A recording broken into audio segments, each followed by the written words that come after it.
Bapak, sudah. Ini unta sudah bisa baca. Sudah Bapak. Tidak percaya. Ya Bapak, begitulah kalau unta membaca. Dia hanya cari apa yang dia mau.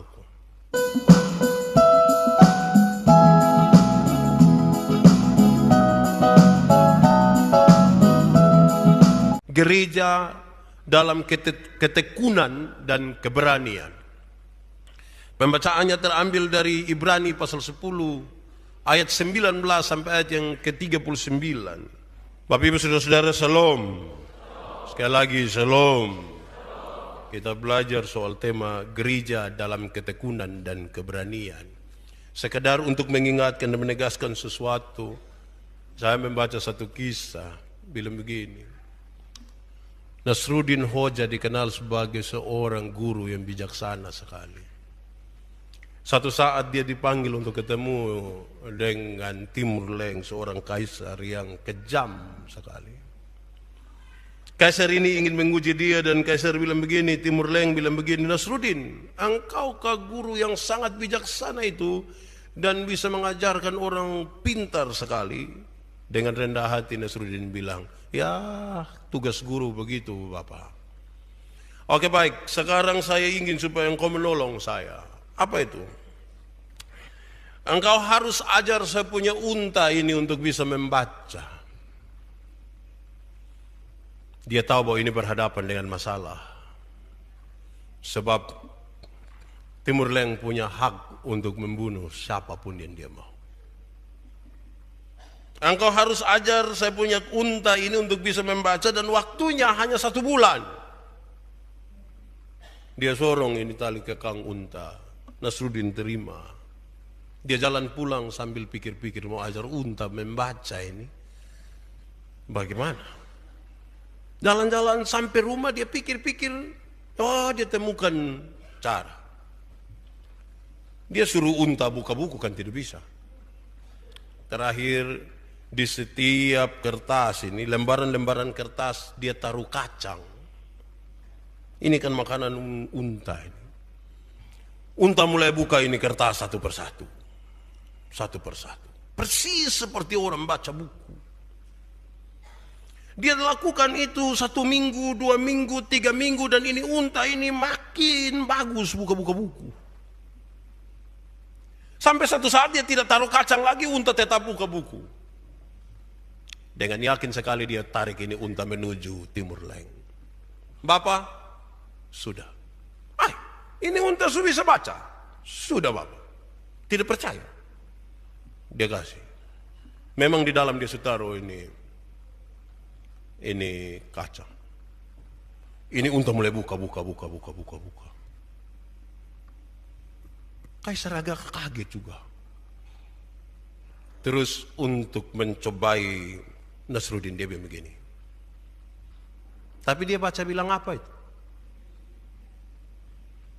Nasruddin bilang, maaf, itu kan Bapak pu unta, jadi Bapak tanya sendiri. Timur Leng bilang, tapi kan tadi dia hanya mencari-cari kacang. Dia kan tidak membaca, dia hanya cari-cari kacang. Nasruddin bilang, ya Bapak, begitulah kalau unta membaca. Dia hanya cari apa yang dia mau. Jadi kalau memang dia cari kacang kan kita tidak bisa cari tahu apa yang dia mau di situ selain kacang. Kisah itu kira-kira begitu. Saya ingin menekankan sebelum kita masuk pada tema ini bahwa ketekunan dan keberanian itu bukanlah sebuah cara untuk kita menghindar dari persoalan. Bukan itu. Ketekunan dan keberanian itu harus sesuatu yang dimengerti dengan baik. Dimengerti. Kenapa kita bertekun hari ini? Kenapa kita punya keberanian hari ini? Supaya keberanian kita bukan keberanian yang bodoh dan konyol. Dimengerti ketekunan kita, keberanian kita. Beberapa orang merasa diri sangat berani. Berdiri di tengah jalan mencotabrak. Itu berani, bodoh itu. Saudara-saudara, Lantas kita membaca teks ini. Secara cepat saya ingin menyampaikan kepada kita bahwa ini ditujukan kepada orang Ibrani, orang-orang Kristen Yahudi. Berarti mereka punya latar belakang Yudaisme yang sangat kuat. Yudaisme itu apa? Agama dan kebudayaan Yahudi. Hukum-hukum Musa ditaruh sebagai landasan, atau paling tidak dengan kata lain saya ingin menyampaikan, siapa yang mau masuk surga, lakukanlah 10 hukum Musa, lakukanlah semua yang diperintahkan Musa. Dan sekarang beberapa orang dengan latar belakang Yudaisme ini telah menjadi Kristen, dan surat ini ditujukan kepada mereka dalam sebuah keadaan di mana jemaat sementara menderita sekali dan mereka mungkin sekali mengalami sebuah kelesuan iman. Kenapa mereka lesu imannya? Karena keputusan mereka untuk percaya kepada Tuhan Yesus telah membuat mereka mengalami penganiayaan yang berat. Ulangi. Keputusan mereka untuk menerima Tuhan Yesus sebagai juru selamat itu telah membawa mereka pada sebuah penganiayaan iman yang luar biasa. Bukan saja penganiayaan fisik, saudara-saudara, tapi mereka juga dipermalukan di hadapan umum oleh karena mau percaya pada Tuhan. Cukup di situ, tidak tambah lagi saudara-saudara, mereka bahkan dipenjarakan karena iman mereka.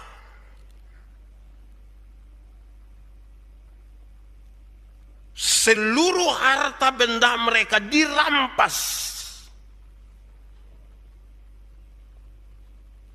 Mereka mengalami sebuah penindasan yang sangat serius. Saudara dapatkan baik-baik dulu. Harta mereka sudah dirampas, mereka tidak punya apa-apa. Mereka dipermalukan, mereka dipenjarakan, mereka dianiaya, mereka ditindas. Ini sebuah keadaan di mana jemaat akan bertanya terus-menerus, di manakah Yesus yang saya percaya itu? Harusnya Yesus itu mampu menolong saya, tapi kok kenapa saya dibiarkan begini? Dan saya kira tema ini menolong kita. Yang kira-kira nanti begini. Apalagi sebentar ada salah seorang di antara kita yang akan mengaku imannya. Pindah keyakinan. Saudara-saudara, kemudian pembacaan ini memberi beberapa poin yang menarik bagi kita. Dia mengingatkan jemaat-jemaat yang dalam keadaan seperti yang digambarkan itu bahwa ingat, Yesus adalah Imam Agung itu. Yesus Imam Agung. Yang bukan saja mempersembahkan korban, tetapi dia mempersembahkan dirinya sebagai korban atasmu. Yesus. Bukan korban hewan, bukan apa-apa. Tetapi Yesus mempersembahkan dirinya untuk keselamatan kita. Itu berarti bagi mereka yang percaya kepada Tuhan, di dalam Yesus Kristus, keselamatan dan kehidupan kekal sudah ada dan sudah dikerjakan di dalam Kristus Yesus. Bertekunlah di dalam situ. Keselamatan itu sudah dikerjakan di dalam Kristus. Dan keselamatan itu sudah ada. Bertekunlah dan beranilah di dalam situ. Bukan karena kamu. Saudara-saudara, kemudian saudara-saudara, teks ini memberi beberapa semacam makna begitu. Dia bilang begini, beberapa kata disebutkan dengan baik. Ruang Maha Kudus, tempat di mana imam besar saja yang harus ada di situ, tapi kali ini tidak. Yesus Kristus itu telah membukanya bagi kita.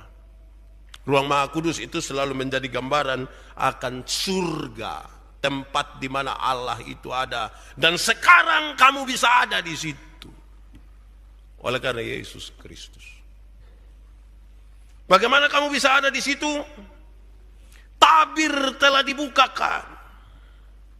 Dan kalau ketika kematiannya tabir bait suci yang terbelah, kali ini Surat ini menegaskan bahwa tabir itu ialah daging Yesus yang dipotong, disayat, supaya membuka jalan lebar-lebar menuju kepada ruang Maha Kudus itu, kepada Allah di sorga. Karena itu kamu harus maju, jangan mundur, jangan kembali kepada kebiasaanmu yang lama. Ketika engkau masih ada di dalam budayamu, di mana lakukanlah hukum-hukum Musa supaya engkau masuk surga, itu engkau mengalami kemunduran. Maju sekarang adalah majulah bersama-sama dengan Yesus itu. Supaya apa? Kita mempertahankan dengan baik persekutuan kita dengan Yesus. Karena dalam perjalanan dengan Yesus itu kita masuk surga, kira-kira begitu. Dan dinasehatkan lebih kepada mereka supaya jangan melupakan, jangan mengabaikan kebiasaan-kebiasaan ibadah. Karena ibadah itu mengandung janji. Dalam ibadah itu ada persekutuan sebagai anggota dan persekutuan bersama dengan Kristus kepala gereja. Jangan tinggalkan persekutuan itu seperti yang dilakukan oleh beberapa orang dalam kalangan mereka waktu itu. Jangan rajin-rajin di waktu yang tertentu. Waktu yang tertentu kita tidak rajin. Yesus telah menggantikan semua yang dilakukan dalam tradisi Yudaisme mereka. Saudara, memang di perayaan Minggu Sengsara ini, pemberitaan-pemberitaan harus menegaskan sesuatu berkaitan dengan Yesus yang sangat menderita sebagai korban atas saya dan saudara. Setiap kali kita berada pada posisi merenungkan Yesus sebagai korban, kita tidak mungkin akan mengandalkan diri kita lagi. Tidak bisa. Siapakah orang-orang yang berbegah? Orang-orang yang bermegah itu adalah orang-orang yang selalu membandingkan dirinya dengan orang lain, dengan tetangga, dengan siapa-siapa manusia. Tapi ketika kita membandingkan itu dengan Kristus yang sempurna, kita bukan siapa-siapa. Orang-orang sombong itu, baik sombong secara sosial maupun secara iman, orang-orang sombong itu kan dia bandingkan dirinya dengan orang lain. Tetangga, ipar, saudara, mama mantu. Tapi ketika dia coba bandingkan dirinya dengan Yesus, kita hanya bisa tertunduk dan tidak bisa berkata apa-apa. Coba saudara renungkan. Apa yang paling hebat pada saudara sekarang hari ini, yang Tuhan izinkan sebagai berkat-berkat dan karunia-karunia, dan hari ini saudara renungkan hidupmu dengan Kristus, kita pasti temukan jawaban, kita bukan siapa-siapa. Terlalu kecil kita di hadapan Tuhan Allah. Kalau begitu saudara, saya ingin menegaskan, kenapa orang-orang percaya kepada Tuhan itu mesti bertekun dan berani. Karena ada 3 hal yang serius. Pertama, karena menurut teks ini mereka telah diperdamaikan dengan Allah di dalam Kristus. Bertekunlah dalam perdamaian itu. Kalau hari ini saya bertekun, hari ini saya berani karena saya telah diperdamaikan dengan Tuhan. Dulu dosa telah membuat saya dengan Allah menjadi bermusuhan. Allah ada di tempat lain dan saya ada di tempat lain. Tetapi di dalam Kristus itu kita telah diperdamaikan. Dan itu yang membuat saya harus bertekun dan berani. Jadi kalau orang-orang tidak bertekun, logikanya ingin mengatakan bahwa dia belum berdamai dengan Allah. Kedua saudara-saudara, mengapa orang-orang percaya itu mesti bertekun dan berani? Karena bertekun itu adalah salah satu tanda bahwa kita adalah milik Kristus. Bertekun itu tanda kita milik Kristus. Jadi kalau orang yang mengaku dirinya milik Kristus tapi dia tidak mau bertekun, nanti bertekun dalam apa sebentar mau kita bicara. Tapi kalau dia tidak mau bertekun, dia bukan milik Kristus. Karena Yesus tidak ingin mengajarkan kepada kita hal yang gampang-gampang, yang enak-enak saja. Tapi sebuah proses dalam ketekunan kita. Pada saat hati kecil kita ingin mengatakan, lebih baik terima yang gampang. Dunia menawarkan yang gampang, saudara.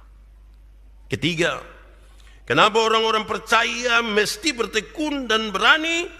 Karena itulah ciri khas orang-orang yang diselamatkan. Ciri khas dari orang-orang yang diselamatkan itu adalah mereka bertekun.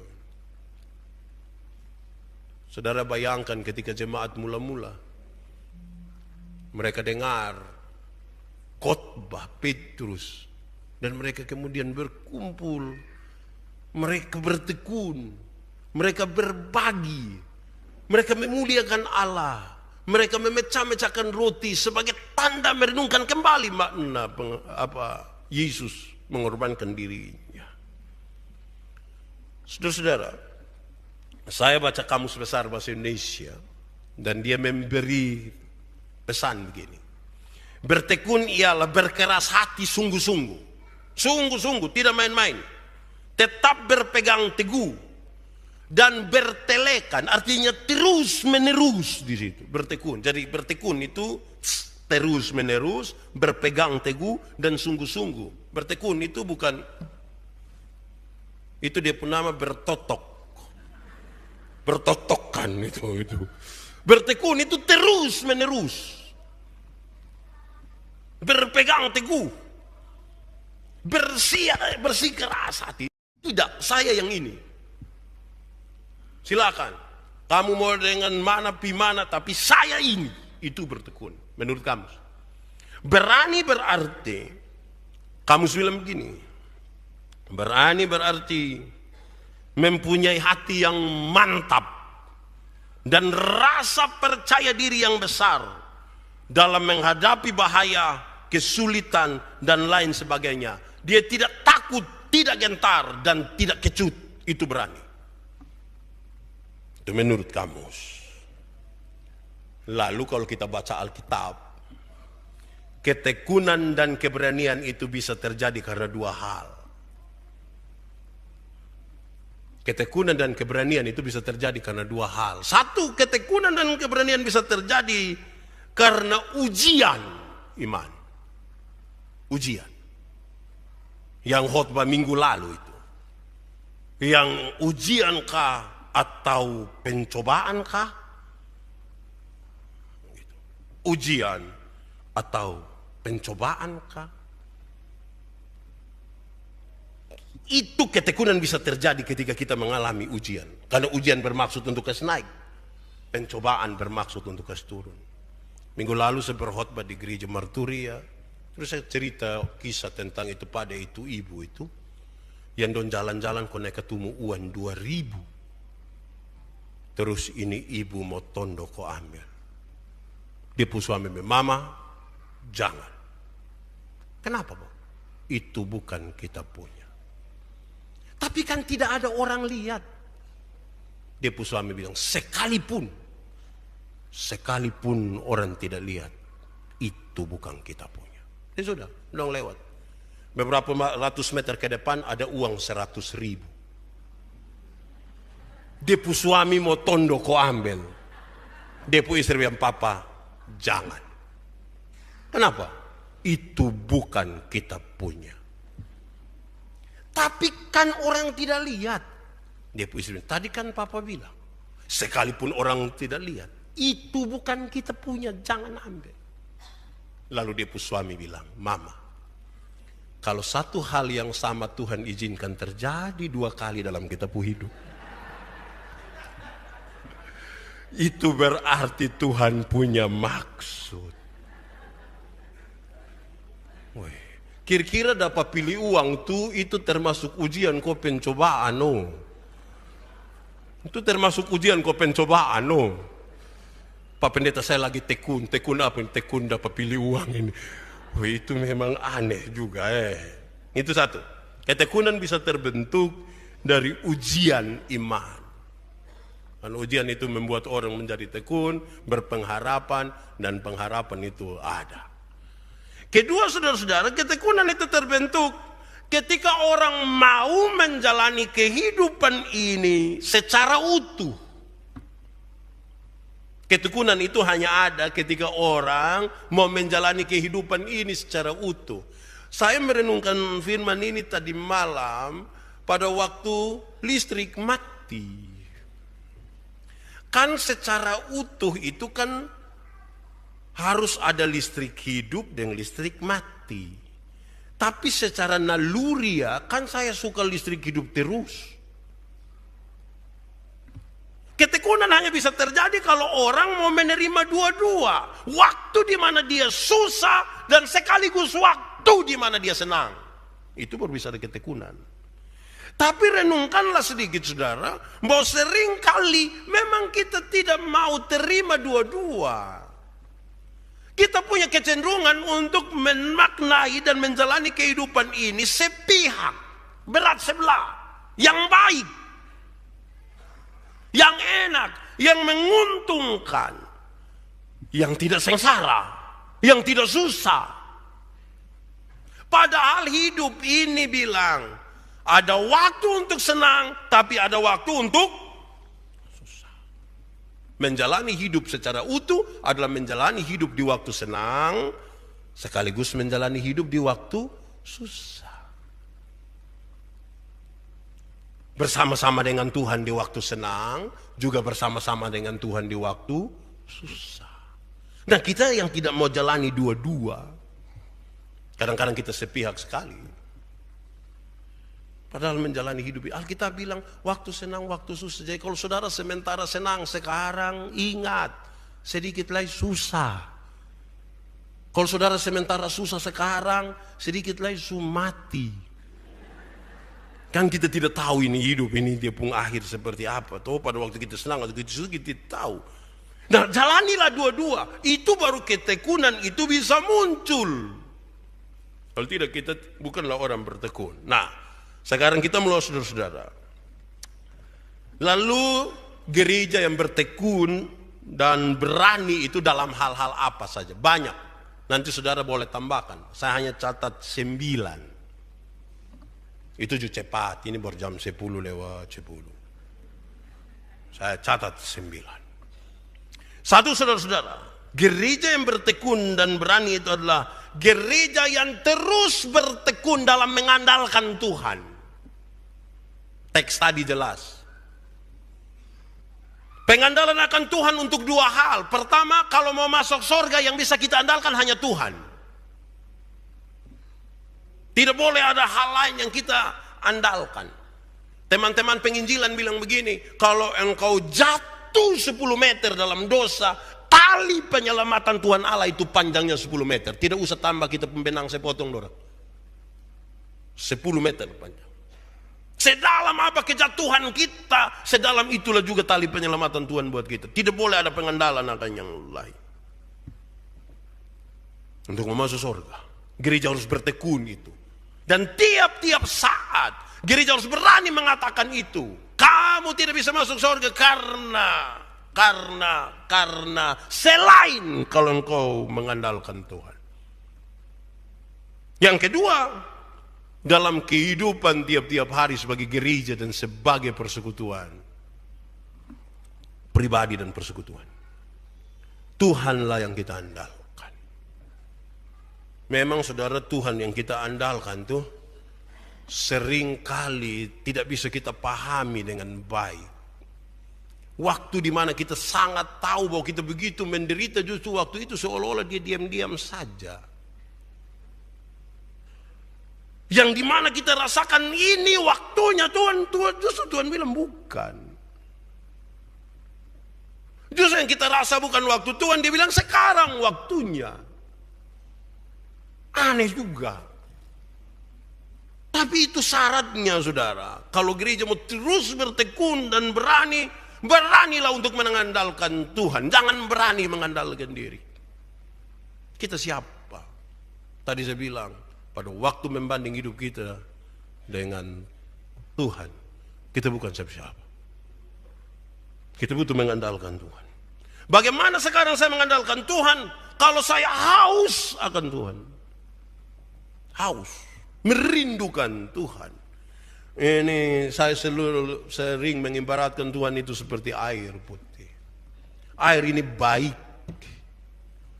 tapi bagi mereka yang haus. Kalau orang tidak haus, anak-anak yang tadi main-main itu, cing-cing, keng-keng. Kalau orang tidak haus, baru kita kasih dong air, dong semprot. Pastikan bahwa hari ini kita benar-benar haus akan Tuhan. Baru bisa. Kalau tidak, kita tidak bisa, saudara. Kita bukan gereja yang bertekun dan berdoa. Nanti kita pengandalan terhadap orang dan berpusat kepada orang, tidak berpusat kepada Tuhan Allah. Kedua, saudara-saudara, gereja yang bertekun dan berani adalah gereja yang terus berdoa. Terus berdoa. Sebagai pribadi dan sebagai persekutuan. Berdoa di waktu saudara senang dan berdoa di waktu saudara susah. Berdoa di masa di mana persekutuan mengalami kemajuan pesat dan berdoa di mana persekutuan mengalami sebuah kemunduran yang serius.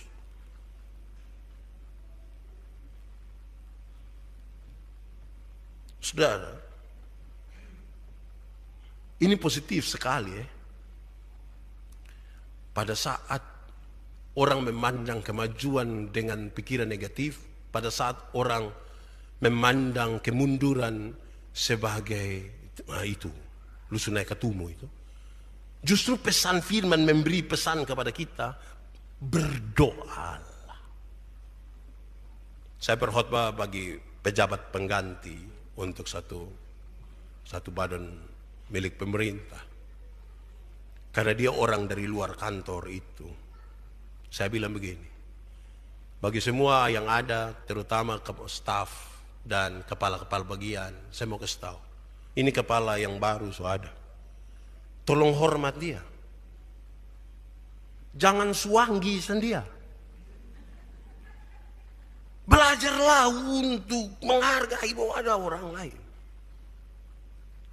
Sebab kadang-kadang ketika kita tidak puas itu kita pun rasa kepingin suanggi itu terlalu besar.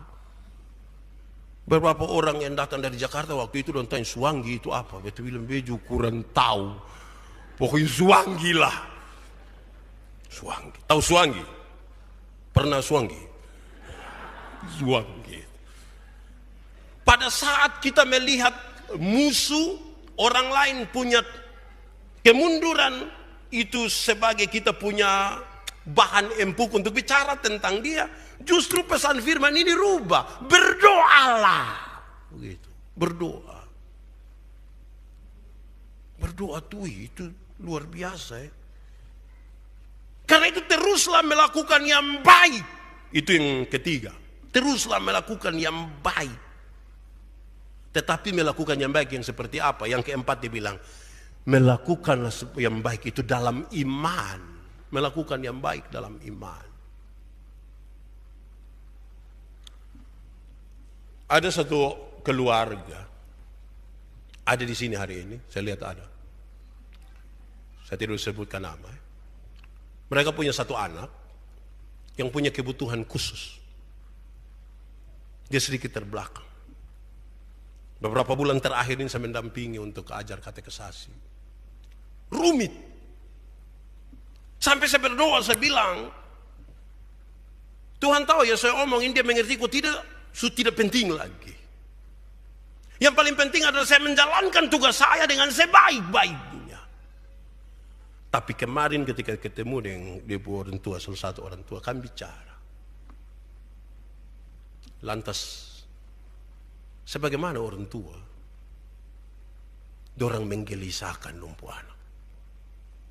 Siapa tidak menggelisahkan lumpuh anak? Apalagi anak dengan kebutuhan khusus. Paling sedikit mama akan bilang begini, ini anakmu masa depan nanti. Kemana ini anakmu masa depan?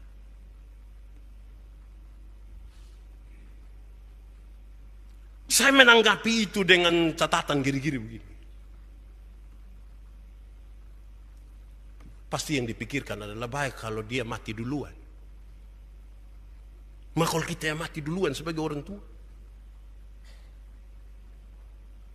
bagaimana itu anak? Terus saya lanjutkan, saudara-saudara. Papa Mama tahu ke tidak? Kalau itu anak hanya titipan. Itu anak hanya titipan. Pemiliknya bukan Papa Mama. Itu anak yang dititipkan. Untuk Papa Mama urus sebesar dia, dan satu saat Tuhan tanya, bosan urus sampai mana? Kamu harus jawab bahwa kami sudah urus sampai ini anak mati dalam sebuah keyakinan mati masuk surga. Karena dia terima Yesus. Lantas bagaimana dia pun hidup nanti, dia pun makan, minum, dia pun segala macam tentang masa depan lah. Saya bilang nanti kamu akan mati semua dan Tuhan yang akan merawat ini anak. Dan dia pun cara yang hari ini kita tidak tahu, tapi tugas jelas berdoalah bagi dia.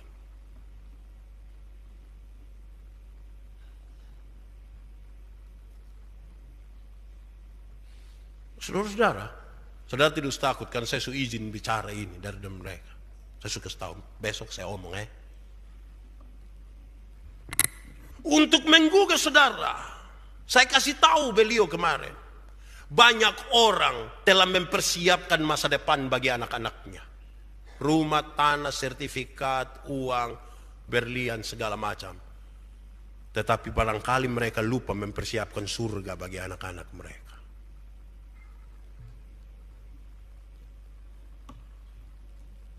Karena itu harus bawa mereka pada jalan yang benar. Kami orang tua itu sering suka sekali supaya anak-anak kami itu menjadi anak yang baik.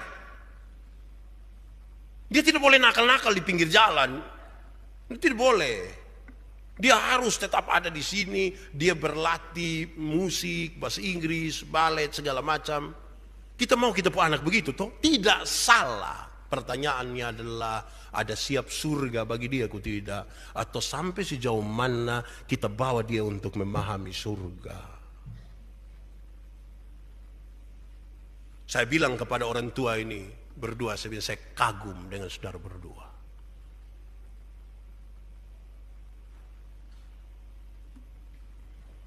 Itu serius, saudara.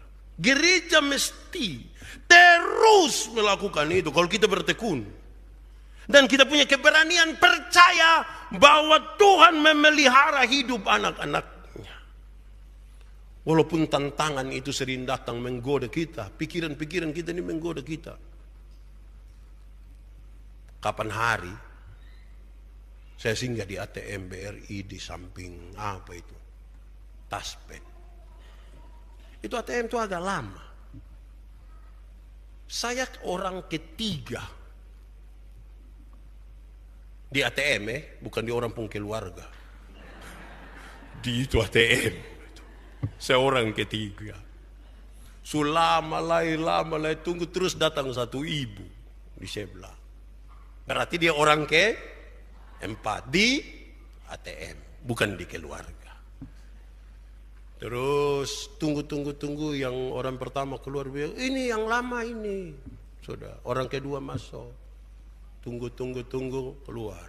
Pas saya mau masuk, ini ibu yang begini, Pak tolong tekan kasih saya dulu. Tunggu lama baru orang minta tekan, saudara mau ke tidak? Ya, saya mau pastikan saya orang baik lah. Boleh Mama, mari.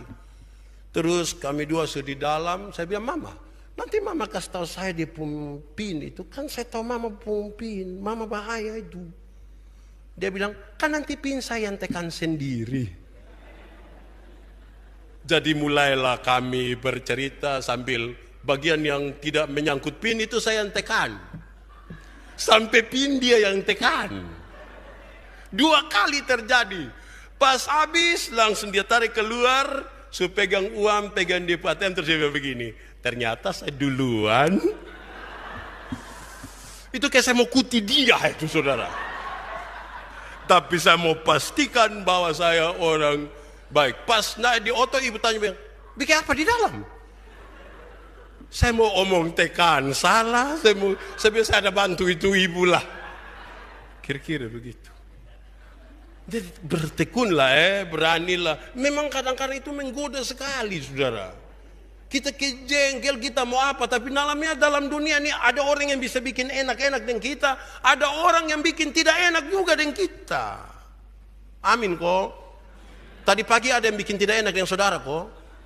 Saya lihat saudara pemuka ini ada yang tidak enak. Ya keterimalah dua-dua. Tapi bertekunlah secara benar, jangan bertekun salah di sini. Berdoa, melakukan yang baik itu penting, pesan-pesannya positif. Tapi saya dengar ini, kapan hari waktu apa sepite, okoe cerita, bepu ana di bengkel loh ini. Dombe itu virus corona itu sonakan kena kita. Kok kenapa kamu yakin sekali? Itu virus itu kan takut terhadap alkohol, ditembus. Nah kami tiap hari alkohol ini, dia mau masuk ke rumah. Wih, jadi kamu bertekun di dalam alkohol. Wih, sekiri itu juta salah Yang bertekun pesan-pesan ini menjadi pesan yang serius untuk kita pulang dan lakukanlah sebagai gereja dan sebagai persekutuan. Gereja yang saya maksudkan itu pribadi tadi dan persekutuan sebagai gereja ini. Lakukanlah hal itu. Kalau tidak saudara-saudara ini bisa bermasalah. Saudara-saudara, itulah iman. Hidup ini jangan terlalu perhatikan yang fisik-fisik saja, yang kelihatan saja. Surga juga penting toh untuk kita. Amin kok. Ada dong teman 2 orang, yang satu dia baru style bagus-bagus dengan gaya yang baru, dia datang tanya dia mau kawan. Kawan, kalau lihat saya style begini kira-kira saya umur berapa? Kalau lihat saya style ya, macam begini kira-kira saya umur berapa? Dia kawan bilang kalau dari rambut itu 18 tahun. Dari kulit itu 20 tahun. Dari penampilan itu 25 tahun. Oh kawan, terima kasih. Berarti beta lebih muda kok. Dia komen jangan cepat-cepat dulu. Tunggu kok beta jumlah. 18 tambah 20 tambah 25 berapa? Ya mungkin dong bakawan hari tua dulu gitu. Tapi saya ingin kasih tahu lah, jangan terlalu perhatikan yang kelihatan. Itu penting saudara. Karena Tuhan kasih kita tuh anugerah. Saya biar hidung begini saya perhatikan terus. Saya perhatikan. Kan memang ini hidung hanya ini. Hanya ini. Ya toh. Mau pinjam siapapun. Jadi perhatikan tuh baik. Ini anugerah. Tapi jangan habiskan waktu tenaga hanya untuk itu semua. Dan kemudian kita lupa pada surga itu. Yesus menderita baik itu. Saudara, kelima. Saudara-saudara, gereja yang bertekun dan berani adalah gereja yang hidup di atas standar iman. Hidup di atas standar iman. Di mana dia punya standar? Jangan pikir saya kasih kita yang rumit-rumit gampang-gampang. Standar iman itu saya catat 2. 1, berdoa bagi musuh. Itu sudah lebih standar itu. Berdoalah bagi musuh. Atau kalau saudara tidak suka sebut dia musuh, nah paling tidak orang yang memusuhi kita. Kadang-kadang kita ini tidak tahu apa-apa, mau orang bisa jengkel kita. Mungkin kita terlalu ganteng kah? Atau kita terlalu apa ya, sampai dong begitu lihat kita tuh kita pun cike itu. Nah berdoalah bagi mereka, bisa kok? Coba saudara rasa-rasa, tidak usah lihat kiri kanan, saudara rasa kira-kira di sebelah itu ada jengkel saudara tidak? Berdoalah bagi dia, sebentar berdoalah bagi dia. Berdoa itu standar itu. Tapi cara berdoa itu berdoa supaya dia diberkati. Jangan bilang Tuhan, kalau bisa malam ambil memang dia. Saya tidak mau minggu depan dia duduk di sepu-sepu. Itu memang doa karmana itu. Standar itu kesenai. Berdoa. Berdoa bagi orang yang kita kasih, kita sayang itu biasa toh. Tapi sekarang kesenai standar. Berdoalah bagi musuh. Atau paling tidak orang yang memusuhi kita. Itu gereja yang bertekun. Saya catat yang kedua saudara berkaitan dengan itu. Berdoalah di waktu kita senang, sekalipun dan bersyukurlah di waktu kita susah. Itu naik standar. Tidak banyak orang bisa bersyukur di waktu susah. Tidak banyak orang. Di waktu susah itu yang ada mengeluh saja itu. Sampai kita lupa mengucap syukur. Mengucap syukur. Kapan waktu kok kami duduk sama-sama dengan sapu kakak laki-laki. Terus ada yang kasih tahu dia HP hilang. Sapu kakak laki-laki bilang, aduh baik sudah. Orang HP hilang lalu baik sudah mah. Mungkin kalau itu HP ada, engkau tidak pernah berpikir untuk beli HP baru. Dengan hilangnya ini HP, pasti engkau lagi berpikir untuk dapat yang baru toh. Kira-kira dapat baru senang kok tidak? Kalau saudara dapat HP baru senang kok tidak? Yang paling mahal senang kok tidak? Yang paling saudara suka senang kok tidak? Nah kasihlah HP lama. Supaya saudara yang tidak pernah berpikir yang baru itu mulai berpikir sekarang untuk dapat yang baru. Caranya beli. Caranya beli. Bersyukurlah. Oh itu hal yang luar biasa ya saudara. Saya baca satu kisah di grup ini, saya jadi lucu. Tidak lucu tapi bertekuni baik. Adalah seorang yang sangat sukses. Dia sudah punya 18 swalayan. Dia bekerja dengan sangat baik. Pagi-pagi buta orang-orang keluar, dia suka keluar. Dia sekarang sudah memiliki banyak sekali. Dan berita terakhir, dia ditangkap oleh polisi. Karena dia buka swalayan ke-19 pakai linggis. Dia bertekun apa itu Berarti selama ini yang dia buka-buka swalayan itu dia pencuri. Dan sekarang kita kira dia berhasil ke yang 19 itu ternyata kena tangkap polisi.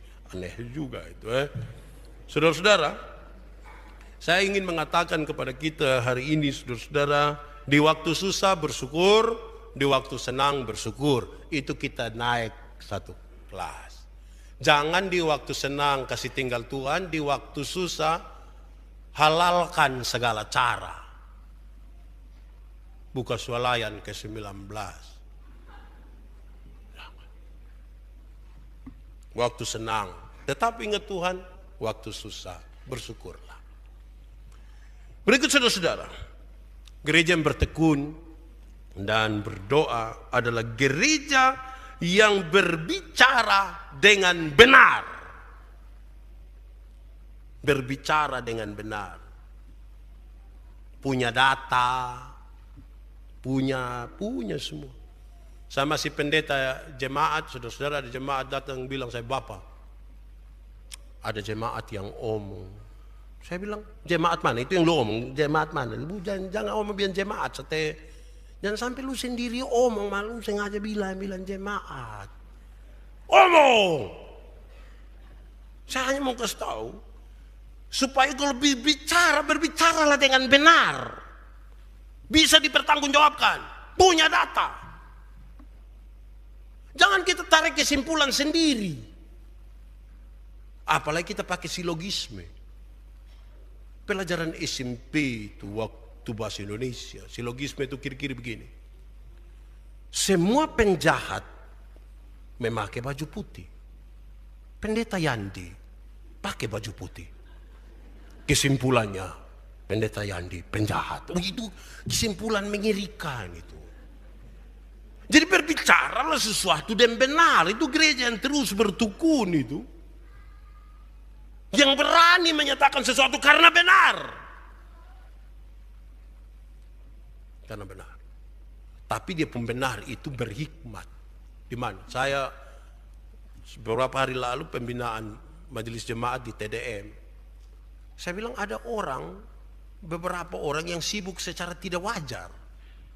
Di jemaat ini ada yang ada Bapak. Dia juga calon majelis, iya Bapak. Dia duduk di sini, iya tunjuk dia. Jangan tunjuk Bapak. Ketika dia sibuk secara tidak wajar itu, mengganggu kita. Misalnya, duduk sedikit, aku justru lari pisan, lari sini, dia nanti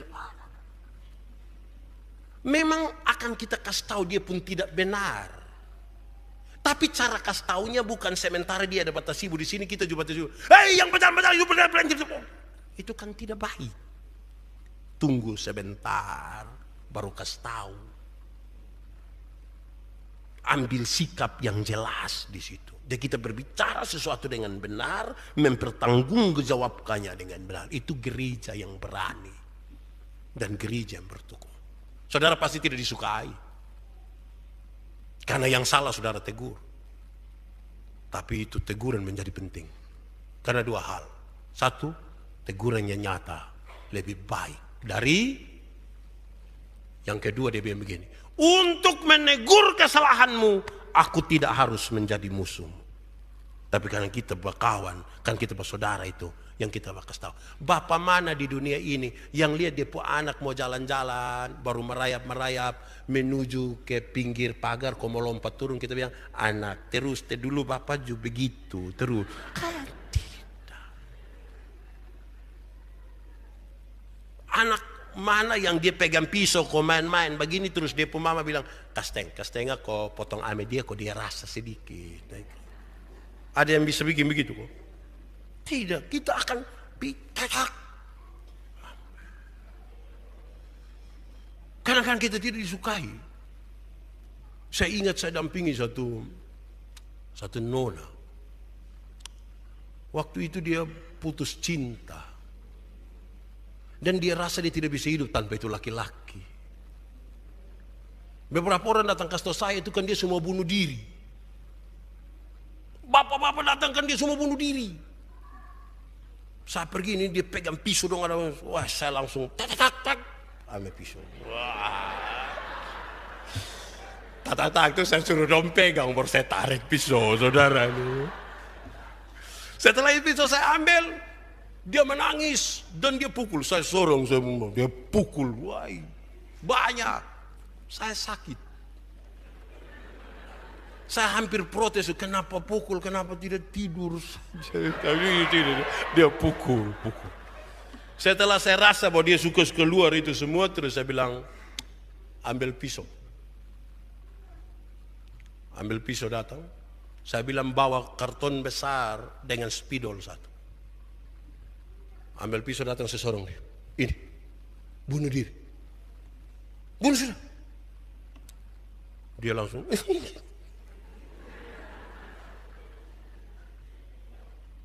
Dia tidak jadi mulut. Sekarang saya bilang pegangin spidol. Ya. Dia ambil itu spidol. Saya bilang sekarang tulis. Saya pelacur. Terus tempel di muka rumah. Kurang dari 5 menit. Banyak laki-laki akan datang ke rumah. Engkau tuh berharga. Jangan hanya karena putus cinta ini yang kau lantas merasa engkau tidak ada arti apa. Oh, engkau terlalu berharga. Tinggi malah. Dan karena itu serius saudara. Supaya betul-betul kita menggumuli sesuatu yang baik. Ada satu ibu dia mau bunuh diri. Di jembatan Lili. Ketika dia pulang masuk dalam kamar tidurnya dia ketemu dia suami dengan perempuan lain di atas tempat tidur. Dia rasa kok dia cantik, dia punya gaji besar, kok bisa ini laki-laki hianati dia. Walaupun nanti konsekuensi terakhir laki-laki susah sengsara akan mengkhianati istri. Tapi saya tidak mau bicara soal laki-laki, saya mau bicara soal perempuan. Dia datang naik di atas itu jembatan Lili pung apa lagi? Pernah di situ? Bawa gembok pernah. Dia naik di situ. Tiba-tiba ada orang lewat di motor, ini orang berhenti. Ini orang bilang begini, nona, dia su ibu waktu itu, tapi kan dia 26 tahun dan kelihatan masih muda. Muda air. Air tergenang itu waktu itu. Nona, kenapa mesti bunuh diri?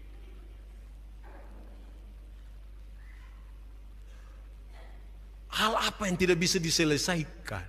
Tapi ini ibu seperti tidak mau dengar, dia mati-mati mau lompat saja. Tapi kemudian ini orang meminta tidak bisa lain anak. Ini orang berlutut dan berdoa, Tuhan, tolong ini orang supaya dia jangan bunuh diri. Terus setelah doa dia bilang kepada ini ibu, Nona, saya tidak pernah lewat jalan ini. Tapi hari ini saya lewat, pasti Tuhan maksudkan untuk ini. Setelah itu kata-kata. Ini ibu urungkan niat untuk tidak bunuh diri. Dia turun. Jadi saya tanya dia, kenapa ibu turun? Dia bilang, itu orang itu saya tidak kenal. Tapi dia sangat peduli dengan saya punya hidup. Sementara saya, kok sepertinya sangat tidak peduli dengan saya punya hidup dan memilih untuk mati. Jangan masalahmu membawa engkau pada kematian itu. Saudara punya masalah kok? Memang sebaiknya tidak usah omong. Saya lihat saudara memang punya masalah. Jangan bawa kita pada kematian. Oke. Dua hal terakhir Jam berapa itu? Dua hal terakhir. Bertekunlah untuk menjaga perdamaian. Gereja yang bertekun dan berdoa itu gereja yang bertekun untuk menjaga perdamaian. Bagaimana menjaga perdamaian? Padahal potensi konflik ada, padahal kita berbeda sekali. Jawabannya ringan. Dua-dua harus mengalah. Jangan bilang hendaklah yang seorang mengalah. Tidak boleh. Kalau mau mengalah, dua-dua mengalah. Kadang-kadang kita memaksa yang seorang mengalah, tapi kita tidak mau mengalah. Tidak sehat. Dua-dua mengalah. Jangan kita paksa istri harus mengalah, tapi suami tidak mau mengalah. Jangan kita paksa suami harus mengalah, karena harus pekato terhadap istri pun perasaan. Baru istri hanya kerja bikin tacekesa, tidak boleh. Mau mengalah, dua-dua mengalah. Itu gereja yang terus bertekun. Kan kita ini punya masalah semua. Nah kalau dua-dua tidak mau mengalah, satu mengalah terus, satu mengalah terus, satu mengalah terus. Lama-lama dia mati. Apakah dia mati saudara mau bersyukur? Kemarin saya ikuti berita pagi itu, saya jadi aneh. Ada satu ibu pun selingkuhan, dia suruh kau bunuh dia suami. Bunuh kas mati, setelah mati polisi tangkap, wartawan dia. Ibu menyesal? Dia bilang tidak, saya bersyukur. Hai, sukena tangkap lagi, segala macam, dia tidak menyesal sedikit itu. Memang lebih baik dia di sana. Terakhir saudara, berani untuk tidak kompromi dengan yang salah. Gereja itu bertekun dan berani untuk tidak berkompromi dengan yang salah. Tapi ini catatan, ini harus hati-hati Kita setuju bahwa yang salah tetap salah. Tapi bukan yang salah tuh kemudian kita jauhkan dia. Sudah tidak, saya lihat manusia model begitu, saya tidak suka lihat dia. Itu tidak boleh juga. Kita memang tidak kompromi dengan yang salah. Tapi kemudian bagaimana supaya yang salah itu kemudian kita buat menjadi benar. Bukan hanya karena tidak mau kompromi dengan kesalahan, lantas betul-betul kita suka Bibi, saya kira itu tidak baik. Gereja yang bertekun harus gereja yang terus untuk tidak kompromi dengan kesalahan, tapi belajar terus untuk membuat yang salah itu bersama-sama menjadi benar. Kita tunduk kepala di hadapan Tuhan Allah.